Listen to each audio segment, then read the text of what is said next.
So here we have the new shape Ford Fiesta Titanium on a 67 plate.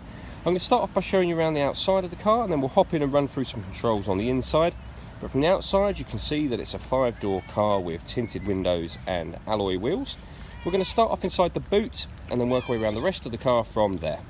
So as we approach the boot, you'll notice we have a 60/40 split folding rear seat and plenty of boot space as well. Okay, so we're just going to work our way back round to the front of the car now, and then we'll hop in and run through some controls on the inside. But now that we've done a full circle of it, you can see it's in lovely condition the whole way round.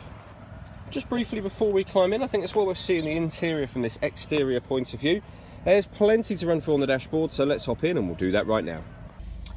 Okay, so now that we're inside the car, we're going to start with the dials. On the left-hand side, we have the rev counter, and on the right-hand side, the speedometer. The fuel gauge and coolant temperature gauge appear in the middle at the bottom.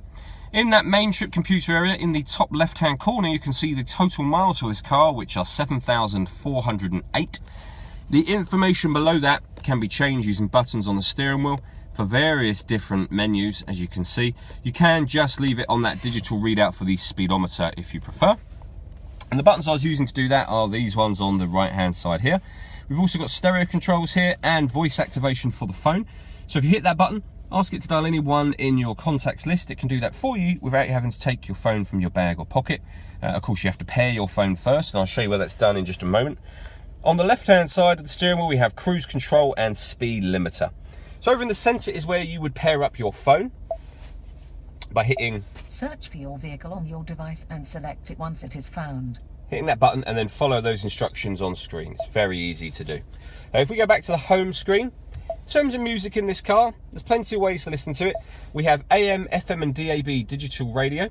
We've got Bluetooth audio, so once you pair your phone, you'll be able to stream music as well. And there are 2 separate USB inputs. Plug in devices via those, and we'll have boxes appear up here for them as well.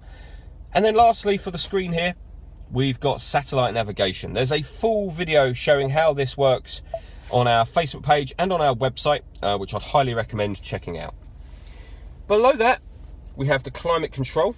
So you can adjust the temperature, the fan speed, hit that button to turn the air conditioning on, or hit auto and the car will maintain 17 degrees by taking control of the fan speed itself, and you can override that at any time you wish to. We've also got the heated rear screen, as you can see there, and a heated front screen just at the bottom. We then have a 12-volt charging socket and one of the 2 USB inputs that I mentioned previously, a 6-speed manual gearbox, and then finally these buttons just down here. So we can put the car in eco mode by hitting that one. We can turn off traction control with that button, and this one turns off the stop and start. So this car's designed to cut out when you're stationary in traffic to save you fuel. If you want to turn that system off, just hit that button. All that leaves me to say is thank you for taking the time to watch this video. If you'd like to come and see the car in person and have a test drive, please feel free to call any of our MJA sites. We'd love to hear from you soon.